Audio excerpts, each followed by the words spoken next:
Capítulo 1. Em meu livro anterior, Teófilo, escrevi a respeito de tudo que Jesus começou a fazer e a ensinar, até o dia em que foi elevado aos céus, depois de ter dado instruções por meio do Espírito Santo aos apóstolos que havia escolhido. Depois do seu sofrimento, Jesus apresentou-se a eles e deu-lhes muitas provas indiscutíveis de que estava vivo. Apareceu-lhes por um período de 40 dias, falando-lhes acerca do reino de Deus.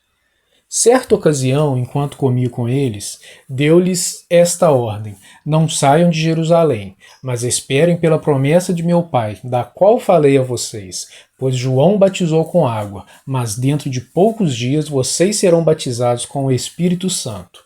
Então os que estavam reunidos lhe perguntaram: Senhor, é neste tempo que vais restaurar o reino a Israel? Ele lhes respondeu: não compete a vocês saber os tempos ou as datas que o Pai estabeleceu pela sua própria autoridade, mas receberão poder quando o Espírito Santo descer sobre vocês, e serão minhas testemunhas em Jerusalém, em toda a Judéia e Samaria e até os confins da terra. Tendo dito isso, foi elevado às alturas enquanto eles olhavam, e uma nuvem o encobriu da vista deles. E eles ficaram com os olhos fixos no céu enquanto ele subia. De repente surgiram diante deles 2 homens vestidos de branco, que lhes disseram: Galileus, por que vocês estão olhando para o céu? Este mesmo Jesus que dentre vocês foi elevado aos céus, voltará da mesma forma como o ouviram subir. Então eles voltaram para Jerusalém, vindo do monte chamado das Oliveiras, que fica perto da cidade, cerca de 1 quilômetro. Quando chegaram, subiram ao aposento onde estavam hospedados. Achavam-se presentes Pedro, João, Tiago e André, Filipe, Tomé, Bartolomeu e Mateus, Tiago, filho de Alfeu, Simão, o Zelote e Judas, filho de Tiago. Todos eles se reuniam sempre em oração, com as mulheres, inclusive Maria, a mãe de Jesus, e com os irmãos dele. Naqueles dias, Pedro levantou-se entre os irmãos, um grupo de cerca de 120 pessoas, e disse: Irmãos, era necessário que se cumprisse a escritura que o Espírito Santo predisse por boca de Davi a respeito de Judas, que serviu de guia aos que prenderam Jesus. Ele foi contado como um dos nossos e teve participação neste ministério. Com a recompensa que recebeu pelo seu pecado, Judas comprou um campo. Ali caiu de cabeça, seu corpo partiu-se ao meio e as suas vísceras se derramaram. Todos em Jerusalém ficaram sabendo disso, de modo que, na língua deles, esse campo passou a chamar-se Aceldama, isto é, campo de sangue. Porque, prosseguiu Pedro, está escrito no livro de Salmos: fique deserto o seu lugar, e não haja ninguém que nele habite, e ainda, que outro ocupe o seu lugar. Portanto, é necessário que escolhamos um dos homens que estiveram conosco durante todo o tempo em que o Senhor Jesus viveu entre nós, desde o batismo de João até o dia em que Jesus foi elevado dentre nós às alturas.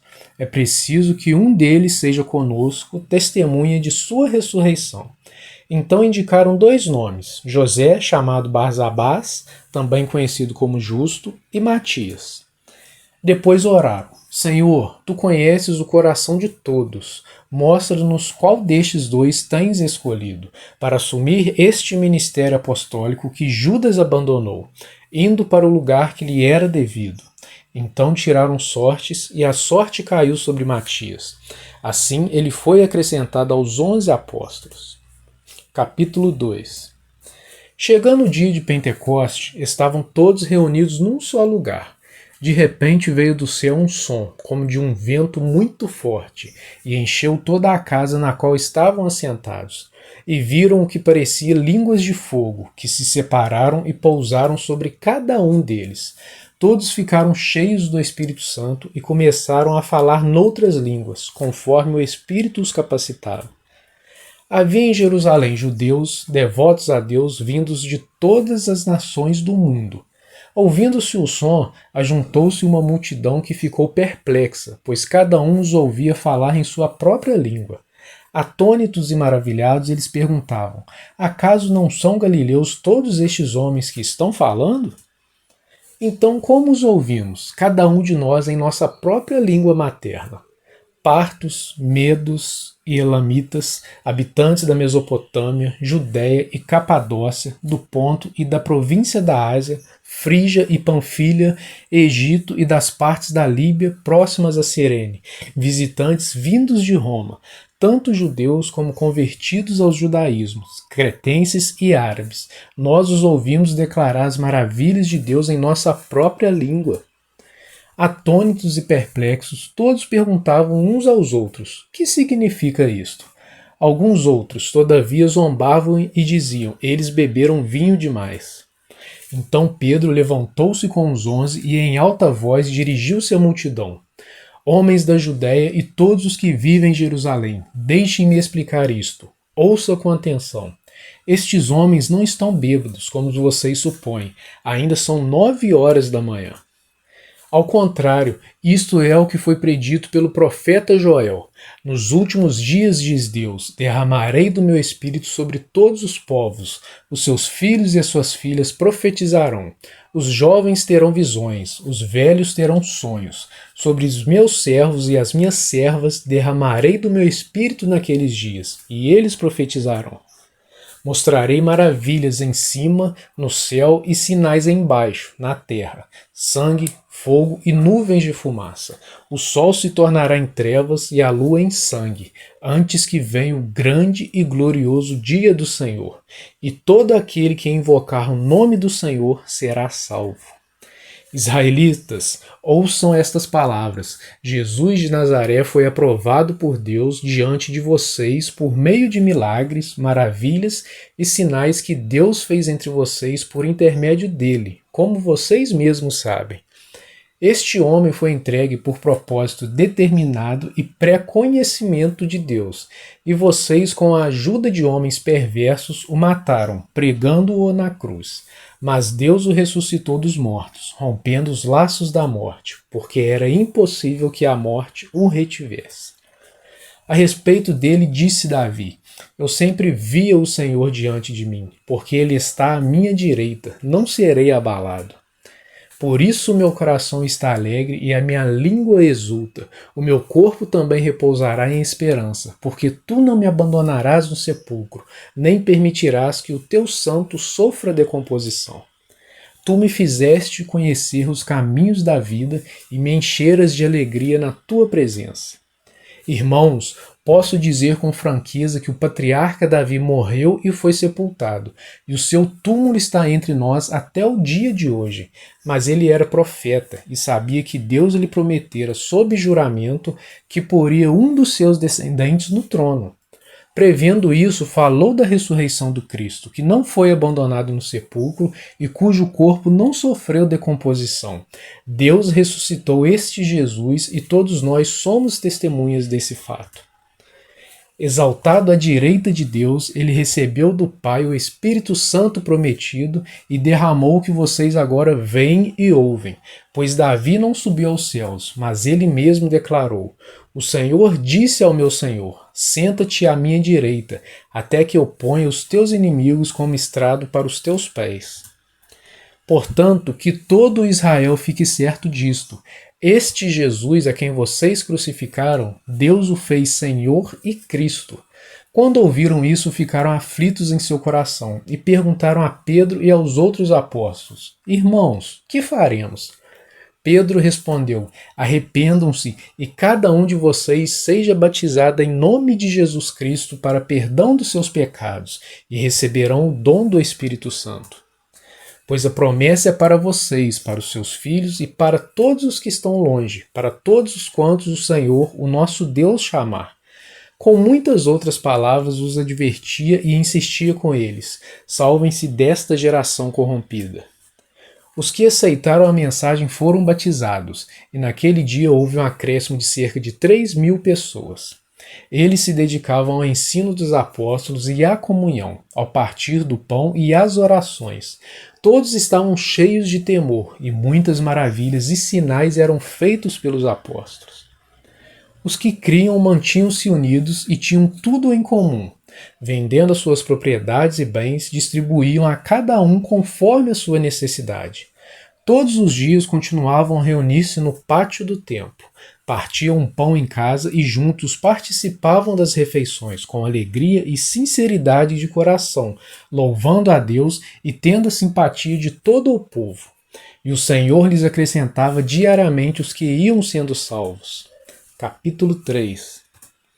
Certo dia, Pedro e João estavam subindo ao templo na hora da oração, às 3 horas da tarde.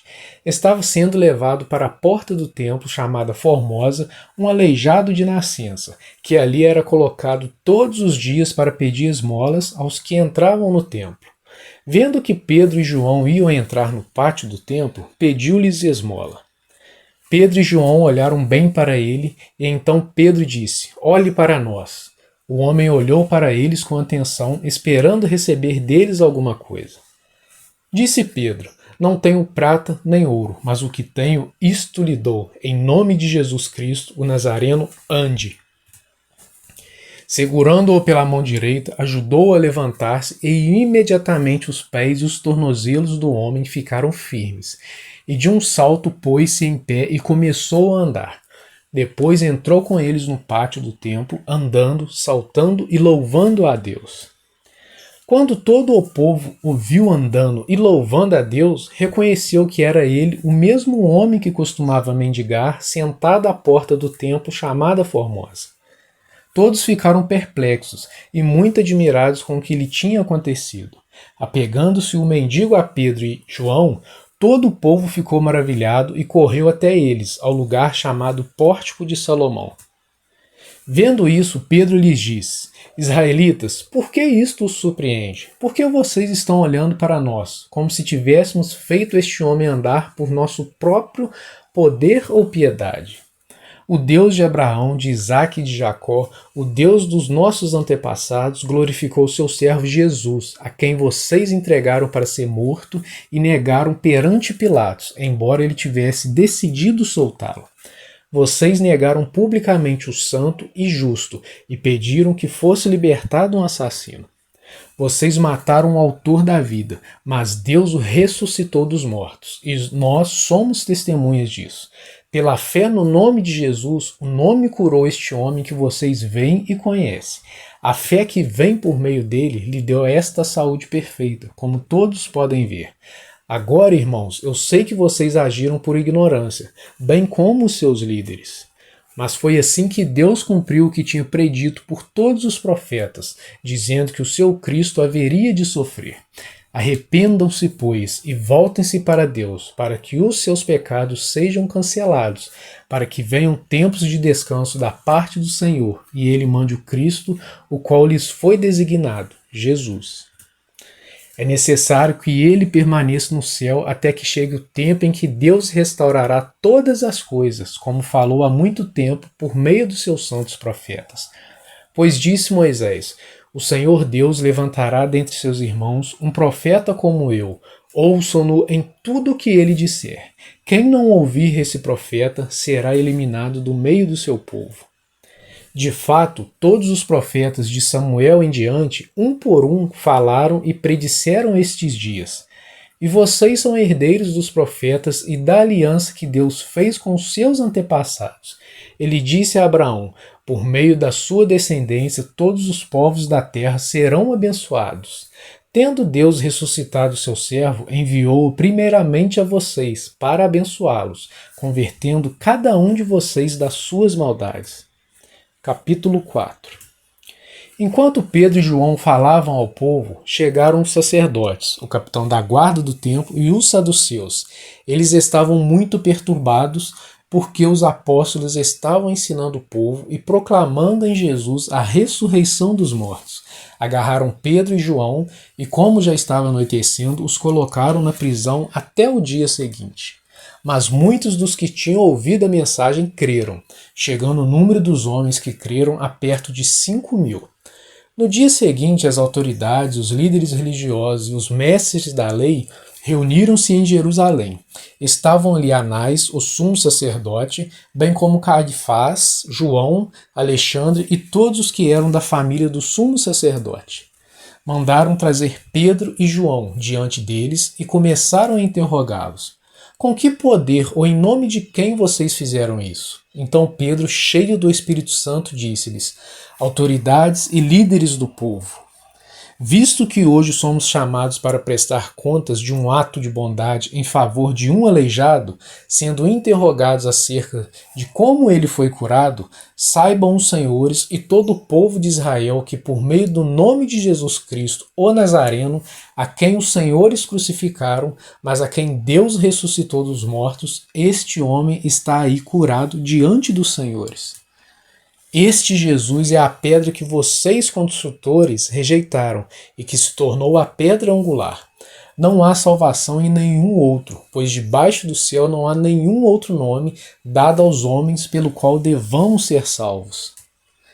Vendo a coragem de Pedro e de João e percebendo que eram homens comuns e sem instrução, ficaram admirados e reconheceram que eles haviam estado com Jesus.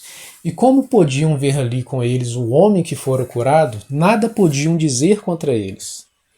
Assim, ordenaram que se retirassem do sinédrio e começaram a discutir, perguntando: que faremos com esses homens? Todos os que moram em Jerusalém sabem que eles realizaram um milagre notório que não podemos negar.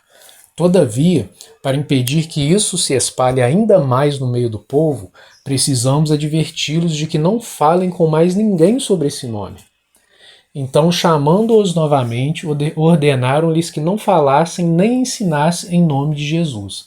Mas Pedro e João responderam: julguem os senhores mesmos se é justo aos olhos de Deus obedecer aos senhores e não a Deus, pois não podemos deixar de falar do que vimos e ouvimos. Depois de mais ameaças, eles os deixaram ir. Não tinham como castigá-los, porque todo o povo estava louvando a Deus pelo que acontecera, pois o homem que fora curado milagrosamente tinha mais de 40 anos de idade. Quando foram soltos, Pedro e João voltaram para os seus companheiros e contaram tudo o que os chefes dos sacerdotes e os líderes religiosos lhes tinham dito. Ouvindo isso, levantaram juntos a voz a Deus, dizendo: ó soberano, tu fizeste os céus, a terra, o mar e tudo o que neles há. Tu falastes pelo Espírito Santo por boca do teu servo, nosso pai Davi, porque se enfurecem as nações e os povos conspiram em vão. Os reis da terra se levantam, e os governantes se reúnem contra o Senhor e contra o seu ungido. De fato, Herodes e Pôncio Pilatos reuniram-se com os gentios e com o povo de Israel nesta cidade, para conspirar contra o teu santo servo Jesus, a quem ungiste. Fizeram o que o teu poder e a tua vontade haviam decidido de antemão que acontecesse. Agora, Senhor, considera as ameaças deles e capacita os teus servos para anunciarem a tua palavra corajosamente. Estenda a tua mão para curar e realizar sinais e maravilhas por meio do nome do teu santo servo Jesus. Depois de orarem, tremeu o lugar em que estavam reunidos. Todos ficaram cheios do Espírito Santo e anunciavam corajosamente a palavra de Deus. Da multidão dos que creram, uma era a mente e um o coração. Ninguém considerava unicamente sua coisa alguma que possuísse, mas compartilhavam tudo o que tinham. Com grande poder, os apóstolos continuavam a testemunhar da ressurreição do Senhor Jesus, e grandiosa graça estava sobre todos eles. Não havia pessoas necessitadas entre eles, pois os que possuíam terras ou casas as vendiam, traziam o dinheiro da venda e o colocavam aos pés dos apóstolos, que o distribuíam segundo a necessidade de cada um.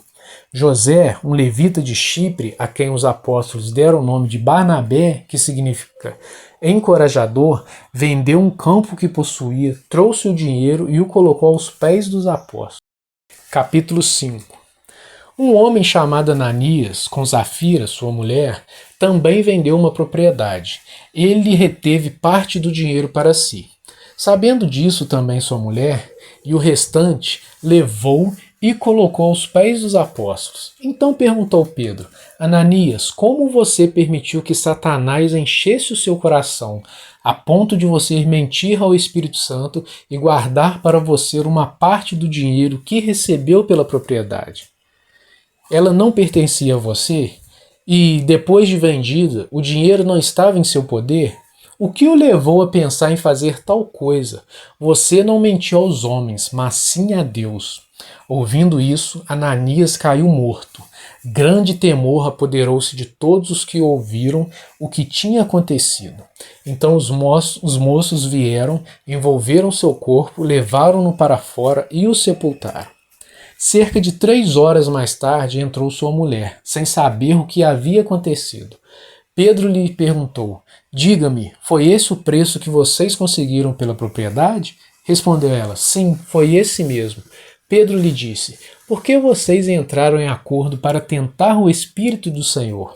Veja, estão à porta os pés dos que sepultaram seu marido, e eles a levaram também. Naquele mesmo instante ela caiu morta aos pés dele. Então os moços entraram e, encontrando-a morta, levaram-na e a sepultaram ao lado de seu marido. E grande temor apoderou-se de toda a igreja e de todos os que ouviram falar desses acontecimentos. Os apóstolos realizavam muitos sinais e maravilhas no meio do povo. Todos os que creram costumavam reunir-se no pórtico de Salomão. Dos demais, ninguém ousava juntar-se a eles, embora o povo estivesse em alto conceito. Em número cada vez maior, homens e mulheres criam no Senhor e lhes eram acrescentados, de modo que o povo também levava os doentes às ruas e os colocava em camas e macas, para que pelo menos a sombra de Pedro se projetasse sobre alguns enquanto ele passava. Afluíram também multidões das cidades próximas a Jerusalém, trazendo seus doentes e os que eram atormentados por espíritos imundos, e todos eram curados. Então o sumo sacerdote e todos os seus companheiros, membros do partido dos saduceus, ficaram cheios de inveja. Por isso, mandaram prender os apóstolos, colocando-os numa prisão pública. Mas durante a noite um anjo do Senhor abriu as portas do cárcere, levou-os para fora e disse: Dirijam-se ao templo e relatem ao povo toda a mensagem desta vida.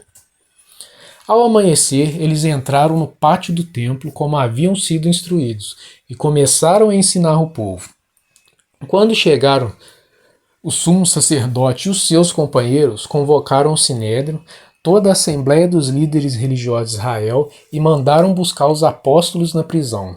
Todavia, ao chegarem à prisão, os guardas não os encontraram ali, então voltaram e relataram: Encontramos a prisão trancada com toda a segurança, com os guardas diante das portas, mas, quando as abrimos, não havia ninguém. Diante desse relato, o capitão da guarda do templo e os chefes dos sacerdotes ficaram perplexos, imaginando o que teria acontecido. Nesse momento chegou alguém e disse: Os homens que o Senhor expuseram na prisão estão no pátio do templo, ensinando ao povo. Então, indo para lá com os guardas, o capitão trouxe os apóstolos, mas sem uso de força, pois temiam que o povo os apedrejasse. Tendo levado os apóstolos, apresentaram-nos ao sinédrio, para serem interrogados pelo sumo sacerdote, que lhes disse: Demos ordens expressas a vocês para que não ensinassem neste nome. Todavia, vocês encheram Jerusalém com sua doutrina e nos querem tornar culpados do sangue desse homem. Pedro e os outros apóstolos responderam: É preciso obedecer antes a Deus do que aos homens. O Deus dos nossos antepassados ressuscitou Jesus, a quem os senhores mataram, suspendendo-o no madeiro. Deus o exaltou, elevando-o à sua direita como príncipe e salvador, para dar a Israel arrependimento e perdão de pecados. Nós somos testemunhas dessas coisas, bem como o Espírito Santo que Deus concedeu aos que lhe obedecem. Ouvindo isso, eles ficaram furiosos e queriam matá-los. Mas um fariseu chamado Gamaliel, mestre da lei, respeitado por todo o povo, levantou-se no sinédrio e pediu que os homens fossem retirados por um momento. Então lhes disse: Israelitas, considerem cuidadosamente o que pretendem fazer a esses homens. Há algum tempo apareceu Teudas, reivindicando ser alguém, e cerca de 400 homens se juntaram a ele. Ele foi morto, todos os seus seguidores se dispersaram e acabaram em nada. Depois dele, nos dias do recenseamento, apareceu Judas, o Galileu, que liderou um grupo em rebelião. Ele também foi morto, e todos os seus seguidores foram dispersos. Portanto, neste caso eu os aconselho, deixem esses homens em paz e soltem-nos. Se o propósito ou atividade deles for de origem humana, fracassará. Se proceder de Deus, vocês não serão capazes de impedi-los, pois se acharão lutando contra Deus. Eles foram convencidos pelo discurso de Gamaliel, chamaram os apóstolos e mandaram açoitá-los.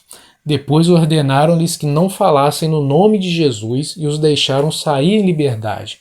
Os apóstolos saíram do sinédrio alegres por terem sido considerados dignos de serem humilhados por causa do nome. Todos os dias, no templo e de casa em casa, não deixavam de ensinar e proclamar que Jesus é o Cristo.